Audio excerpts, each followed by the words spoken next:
Você provavelmente já ouviu falar da famosa lâmpada de Dendera, uma teoria intrigante entre entusiastas da história alternativa. Eles afirmam que relevos nas paredes do Templo de Dendera, no Egito, sugerem uma lâmpada elétrica, algo que, como sabemos, seria impossível no Antigo Egito. Será que tudo que aprendemos sobre o Antigo Egito está errado? Estariam os acadêmicos mentindo e escondendo a verdade de nós?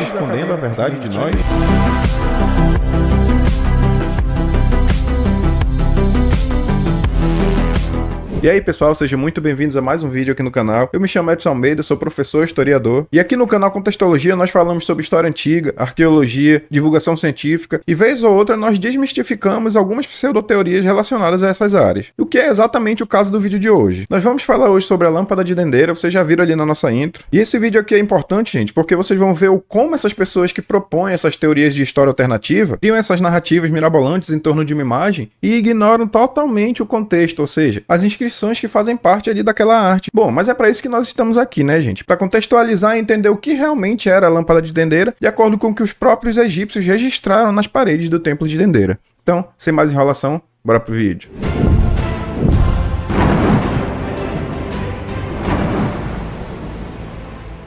O Templo de Dendera está localizado a 2,5 km a sudeste de Dendera, no Egito, fazendo parte do complexo de templos da deusa Hathor. Todo o complexo cobre cerca de 40 mil metros quadrados e é cercado por uma pesada parede de tijolos de barro. O início da construção se deu pelo faraó Pepe I em 2250 a.C. da Era Comum. Porém, o complexo continuou sendo usado por mais de um milênio, sendo reformado e várias vezes alterado. Nas paredes de uma das criptas do templo principal, há um relevo bastante interessante, que, como já dito, é utilizado pelos proponentes da história alternativa como uma evidência de que a história está errada e que os egípcios já possuíam iluminação elétrica no Antigo Egito. Seguindo essa premissa, no livro Das Licht der Pharaonen, é óbvio que eu não iria conseguir ler o nome desse livro em alemão, né, gente? Mas a tradução do nome é Luz dos Faraós, Alta Tecnologia e Eletricidade no Antigo Egito. Os autores austríacos Peter Krasser e Reinhard Harbeck apresentam uma, abre aspas, tese elétrica, fecha aspas, e dizem o seguinte sobre os relevos.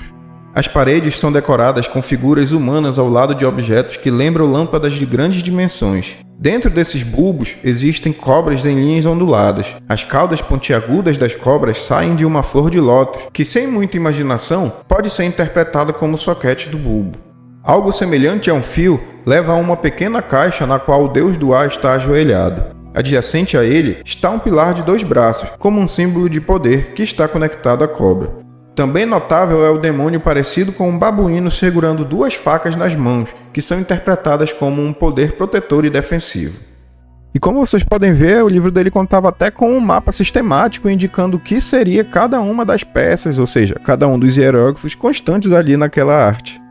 Isso é um belo exemplo de como alguém inteligente consegue moldar todo um contexto para enganar alguém que não tem tanto conhecimento de causa sobre um assunto. Basta mostrar algumas imagens e dizer que elas são qualquer coisa, que a pessoa vai achar que elas são realmente qualquer coisa. A forma com que eles trabalham, tirando alguns detalhes do contexto e moldando-os para criar uma nova realidade, produzirá resultados espetaculares, mas bem pouco confiáveis, na verdade nem um pouco confiáveis. Esses relevos egípcios têm a característica de não se localizarem simplesmente sem conexão na imagem, e olhar para uma imagem dessa tirando conclusões sem nem mesmo ler as inscrições contidas nela, é a mesma coisa que abrir um livro e só olhar para as imagens ignorando todo o texto. E é isso exatamente o que eles fazem, gente, dentre diversas outras coisas, como por exemplo, afirmam que os egípcios não utilizavam iluminação natural nas câmaras, pois não há resquício de carbono nas paredes, ou seja, não houve nada pegando fogo ali como velas ou lamparinas. Mas será mesmo? É comprovado arqueologicamente que os antigos egípcios possuíam diversas formas de iluminação, como lâmpadas a óleo, velas, tochas e diversos outros. Eu vou deixar aqui na descrição esse artigo que explica tudo direitinho aí pra vocês podem comprovar por si só.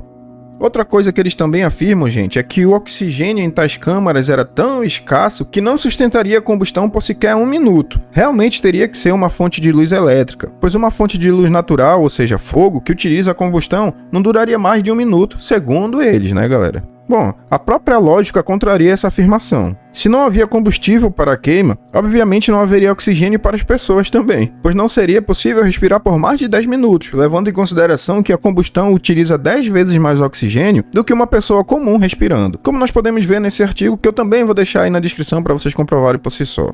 Mas vamos mais além ainda. Se não haveria oxigênio e não haveriam pessoas no interior, qual seria o objetivo de ter uma lâmpada elétrica iluminando o local? Não haveria ninguém lá para precisar que o local estivesse iluminado, galera. Afinal, essa pessoa morreria em menos de um minuto, né? Seguindo a informação que eles passam ali de que não haveria oxigênio para queima de combustão e tudo isso que a gente viu até agora. Então, como vocês podem ver, gente, esses caras mirabolam tanto inventando algumas coisas que acabam esquecendo de outras bem mais simples. Mas voltando aqui para o relevo em si, a cripta que está sendo discutida é rotulada de SC, South Crypt, e contém 5 relevos que correspondem aos 5 festivais mencionados na sala do culto, correspondentes no templo de Hathor, deusa principal da cidade de Dendera. Desses 5 relevos, 2 deles trazem as imagens que esses pseudo-pesquisadores utilizam nessa teoria da lâmpada de Dendera. Teoria não, né, gente? Bom, acho que nem de hipótese a gente pode chamar, mas vamos continuando aqui. Então nós temos a tal lâmpada 2 vezes no relevo, e ela também é encontrada diversas vezes ali nos hieróglifos que acompanham esses relevos. Na imagem, podemos ver Hor-Sematawi, traduzido ao pé da letra como Horus, o unificador das duas terras. E nesse vídeo aqui eu sei que estou falando certo porque eu pedi a ajuda de um grande amigo meu, especialista em linguagem egípcia e hieróglifos, o professor Daniel Oliveira, que também tem uma página muito legal lá no Instagram, tá, gente? A página Ancestralia. Sigam lá que vocês vão ver que tem muita coisa boa. Ele tem uma página que é parecida com o nosso canal aqui, só que ele fala mais de Egito e aqui a gente fala mais de Mesopotâmia. Mas resumindo, eu resolvi consultar o professor Daniel e ele me explicou mais ou menos como seriam as pronúncias. Então eu vou passar a informação aqui para vocês também, obviamente. Fala, professor Edson. E aí, pessoal do Contextologia, tudo bem? Aqui é o professor Daniel Oliveira do canal Ancestralia e eu vou explicar para vocês aqui de maneira rápida o que seria o Hor-Sematawi, explicar cada termo, né? Hor-Sematawi, Horus, unificador das duas terras. Hor pode ser transliterado como Her, Har ou Heru, e Sema, unificador, aquele que une, e Tawi, duas terras, ou terra dupla, onde Ta é terra e o I é o plural de duplicidade, né? O que é duplo. Então seriam duas terras, né? O Hor, ele tem várias versões, né? Tem o Hor, Har, Her, o mais conhecido, o Heru, no qual na dinastia ptolomaica, quando a Macedônia entrou no Egito, ficou conhecido como Heru, e os gregos colocavam S no final, né? Então ficou Herus, até se tornar Horus, por corruptela linguística, né? Basicamente é isso. Hor-Sematawi, Horus, unificador das duas terras. A representação iconográfica é o Horus normal. Sema, a representação hieroglífica é uma traqueia. De um lado uma planta de papiro, do outro lado uma planta de lótus. Elas se entrelaçam e fazem um nó, simbolizando a unificação das duas terras, né? O Alto e o Baixo Egito. E Tawi é a reafirmação do termo anterior, terra dupla, ou duas terras, que basicamente é o Egito. O Egito é duplo, né? O Alto e Baixo Egito. É, pessoal, abraço. Então, como vocês viram aí, Hor-Sematawi era um dos nomes de Horus, que nesses relevos aqui do Templo de Dendera está representado na forma da serpente. A gente vai entender isso um pouco mais pra frente. O ponto é que é sobre ele que grande parte dessas inscrições e representações falam. Posteriormente, Hor-Sematawi também veio a ser o nome dado ao evento de procissão desse templo aqui até a cidade de Dendera, galera. Essa imagem aqui está localizada no mesmo relevo da suposta lâmpada, porém ao lado direito. Então vamos ver aqui o que é dito nesses hieróglifos.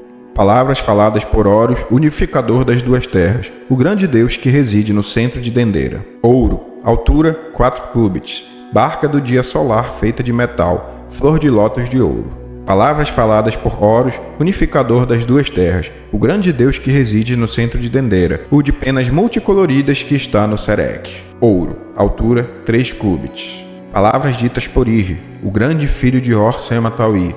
Ra, em sua forma do grande deus, que aparece com o diadema como um rei do Egito e como um mestre do festival Sed. Você reina sobre Dendera 1000 vezes, desde a eternidade até a conclusão do Djed.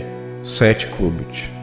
Como vimos, não há nenhuma implicação ao uso de lâmpadas elétricas ou de energia elétrica em geral. Tudo dentro das inscrições é simbolismo egípcio padrão embutido na cultura. As inscrições falam sobre as descrições dos artefatos armazenados na câmara da cripta do templo, de que eram feitos, seu tamanho, altura e o peso. E aproveitando, já vamos passar aqui para as imagens do lado da esquerda, localizadas logo acima das tais lâmpadas. Existem 2 conjuntos de inscrições acima das imagens que dizem palavras ditas por Hor-Sematawi, o grande Deus que reside em Dendera. O Ba, vivo na flor de lótus da barca solar diurna, cuja perfeição dos 2 braços do pilar de Ged carregam como sua imagem, o Ka de joelhos está com braços dobrados. Ouro, todas as pedras preciosas, altura 5 cúbitos. Palavras faladas por Hor-Sematawi, o grande Deus que reside em Dendera, que está nos braços dos príncipes na barca solar noturna, cujo Ka carrega a sua perfeição e insanidade. Com o Ba aparecendo no céu, cuja forma é admirada pelos admiradores que o veem como único, com inúmeros nomes na terra de Atum, o pai dos deuses que tudo criou. Ouro, metal, altura 6 cúbitos.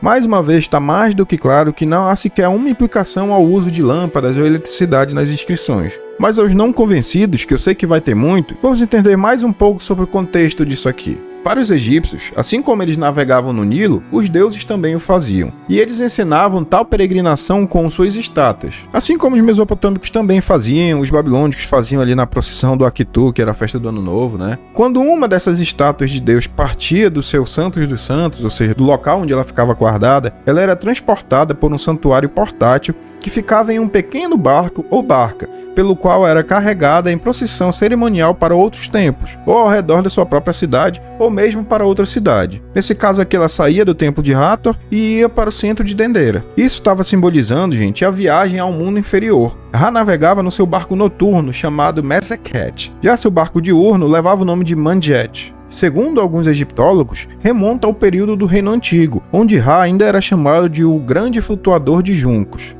Essas barcas solares e lunares são frequentemente representadas com a flor de lótus em sua proa ou polpa, exatamente como nós vimos ali naquela imagem que aparecia Horus em sua forma de falcão. Bom, essa flor de lótus era a lília azul egípcia, também conhecida como a flor de lótus aquática egípcia. Era um símbolo sagrado do Egito ao longo de toda a sua história, sendo frequentemente retratada na arte egípcia. Foi retratada em inúmeras esculturas e pinturas em pedra, incluindo as paredes do famoso templo de Karnak. Ela é frequentemente representada em conexões com ritos espirituais, como o rito de passagem para a vida após a morte. A flor de lótus é considerada extremamente significativa, pois se dizia que ela sobe, abre, desce e fecha, como o sol. Por sua coloração azulada, com o interior amarelado, meio dourado, lembrando o alvorecer, ela foi identificada como tendo sido o recipiente principal da primeira viagem de Ra pelo céu. Então por isso ela passou a ser ligada ao alvorecer. A divindade da eternidade, cujo nome é Ré, é um membro das 8 divindades primordiais conhecida como Ogdoada.